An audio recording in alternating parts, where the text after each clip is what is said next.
Hi, this is Jason from Horrific Nightmares, back to do my 31 Days of Horror in October. And this is going to be day 8. And what I watched today is Roman Polanski's The Tenant. The Tenant clocks in at around 125 minutes and is from the year 1976. Now, Roman Polanski, of course, is responsible for Repulsion, Rosemary's Baby, which is a classic, and The Ninth Gate. Roman Polanski also stars in this movie as Trelkovsky. And the only other person I kind of wanted to point out is Isabelle Adjani, who plays Stella. And, I mean, she was just so pretty. She blew me away. She's just really, really a pretty woman. And she, of course, plays Stella in the film. I wasn't really sure what to expect from this. I've actually had this DVD for quite a while. I picked it up probably about a year ago from a Savers. And of course I saw Roman Polanski and picked it up right away. Now, in my opinion, Roman Polanski is kind of a master of the slow burn. With Rosemary's Baby and Repulsion. Repulsion wasn't one of my favorites, but I did like it. Absolutely loved Rosemary's Baby. And I really enjoyed The Ninth Gate too. I wasn't really sure what to expect from this. I was blown away.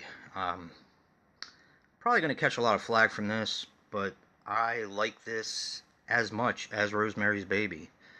I don't think this gets talked about enough. I hardly hear anyone ever talk about it. It blew me away. The thing that kind of blew me away about it, I mean, it's very well directed, of course. Roman Polanski is a master at direction. But his acting was incredible. Of course, he plays Trelkovsky, a very kind of meek,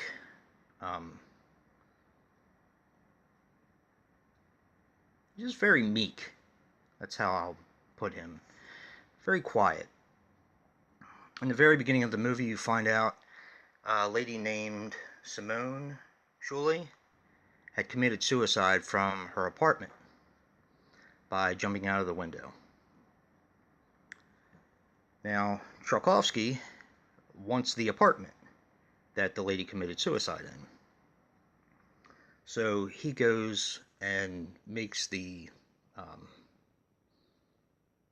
building manager a offer, which is accepted. But you find out that there's something very strange about the people who live in this apartment building. But it's not to the point where it's beating you over the head with it, but it's just like in the back of your mind, it's like something is not right here. Now, when he can't get into the apartment right away because the lady who jumped out of the window is not dead yet. He was informed that she had just come out of a coma, but she's probably not going to live. So he goes to visit her in the hospital, where he meets Stella, played by Isabelle Adjani, who is just gorgeous. Beautiful woman. And he kind of befriends her. So, the lady that committed suicide, of course, passes away, and he gets in the apartment building, and things start to happen, and I'm kind of going to have to leave it there. Yeah, because I don't want to give away any more plot points. This is a really, really high recommendation for me. The payoff is one of the best I've ever seen in a film. It is a slow burn, I'm not going to lie. But if you guys get a chance to watch this, please give it a shot and stay with it. The payoff is phenomenal. Phenomenal. Now, of course, this movie takes place in France. A couple other interesting things about the movie. The novel was written by Roland Topor. This was actually Roman Polanski's, well, supposed Roman Polanski's trilogy of the horrors that people face in apartment buildings. The other two parts of the trilogy are Repulsion and Rosemary's Baby. And the last thing for, I thought this was pretty interesting. Joe and Ted from the horror section and TheHORRORman will think this is pretty interesting. This is Bruce Campbell's favorite scary movie.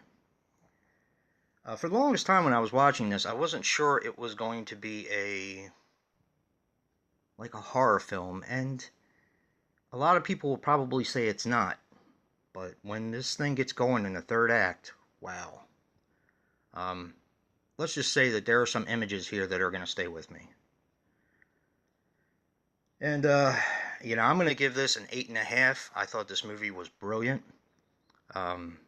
It's a long movie, I'm not going to lie. It's not your typical horror thriller. But to me, it's just fantastic. Absolutely fantastic. Now, some of my other fellow YouTubers who are participating in the 31 are You and Your Horror Movies, Last Venom 76, Jen's Reviews from the Grave, Lisa Loves, Dave Maggot, Rusting Willpower, Random Horror, TheHORRORman, HorrorFan34, and Movie Review Time. Andrew's Crypt has his 31 days of recommendations going. Definitely check that out. And Retro Horror is doing the 100 movie challenge. I believe Celluloid Terror is doing it too. I'll have to catch up with him. And the new series, which I watched the first episode the other day, Three from the Grave, which is comprised of Lisa Loves, Movie Massacre, and Strange Monkey. And I really enjoyed it. Definitely a high recommendation for you guys to check out.